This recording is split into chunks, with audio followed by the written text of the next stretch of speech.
Hello everyone, good morning. আমার আজকের নতুন ব্লগে তোমাদের ওয়েলকাম করছি। আজকে বুধবারের সকাল আর তার সঙ্গে শয়ন একাদশী। মা দুর্গাপুরে এসছে, তোমরা যারা আমার ব্লগ দেখো তারা নিশ্চয়ই দেখেছো। তো মা আজকে একাদশী ব্রত পালন করবে। আর আজকে বলেই নয়, মা বছরের প্রত্যেকটা একাদশী পালন করে থাকে। এই সময়টা দুর্গাপুরে আছে বলে আমিও মায়ের সঙ্গে একাদশী ব্রত পালন করছি। তো সকাল সকাল মা স্নান করে নিয়েছে, তারপর পুজো করতে বসেছিল। আর এখানে দেখো প্রসাদে দেবে কাঁঠাল। এই কাঁঠালটা অনেক কষ্ট করে মা আর বোন সেই বেথুয়া থেকে দুর্গাপুরে নিয়ে এসছে। আর এটা কিন্তু আমার শ্বশুরবাড়ির কাঁঠাল। আমার শ্বশুরমশাই কাঁঠালের মধ্যে আবার একটা গুজি দিয়ে দিয়েছে, মানে একটা কাঠের টুকরো দিয়ে দিয়েছে যেন কাঁঠালটা পেকে যায়। তো কাঁঠালটা কিছুদিন থাকার পর পেকেও গেছে। মুখের সামনেটা দু একটা কাঁঠালের পিসগুলো নরম হয়ে গেছিলো, কিন্তু বাদবাকিগুলো কিন্তু একদম ঠিক আছে।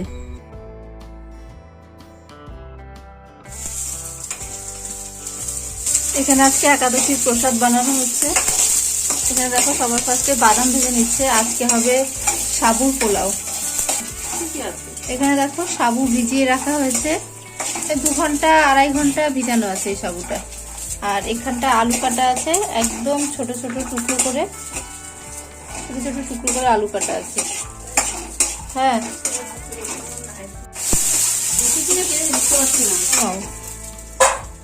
হয়ে গেছে বাদাম, আর ভাজতে হবে না। এরপরে তো ওর সঙ্গে দেবো, একসঙ্গে হয়ে যাবে। আচ্ছা করো তুমি তোমার ইচ্ছা মতো।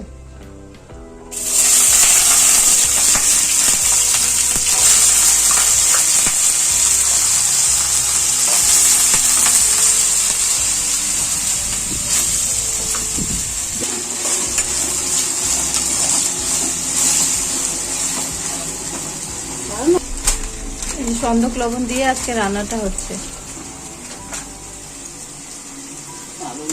পরে আবার ওতে একটু দেবো আলুটা, তাহলে আচ্ছা, আজকে আমাদের যেহেতু এক্সট্রা কোনো উনুন নেই, এক্সট্রা ওভেন নেই, এই রান্নাঘরেই কাজ করতে হয়। তো খুব ভালোভাবে আমি মুছে নিয়েছি, তারপর গঙ্গা জল ছিটিয়ে এখানে রান্নাটা হচ্ছে। গঙ্গা দিলেই শুদ্ধ হয়ে যায়। গঙ্গা দিলে কোনো দোষ থাকে না। এখানে সাবুর পোলাও বানানো চলছে। আর সাবুর পোলাওর মধ্যে কিন্তু একটু জিরে আর শুকনো লঙ্কা ফোড়নে দিয়েছে।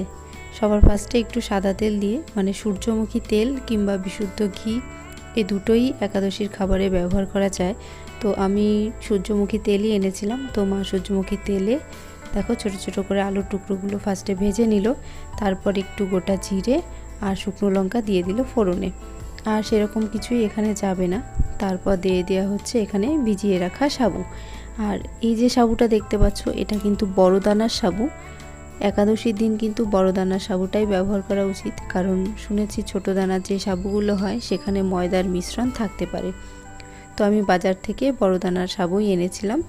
কয়েক ঘন্টা ভিজিয়ে রাখার পর এখন দেখো পোলাও বানানোর জন্য রেডি হয়ে গেছে।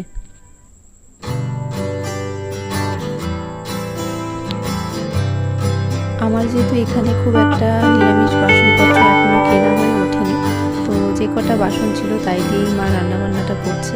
তো ফোনটি এখনো কেনা হয়নি বলে ছোট একটা হাতা দিয়ে নাড়াচাড়া করছে। দেখো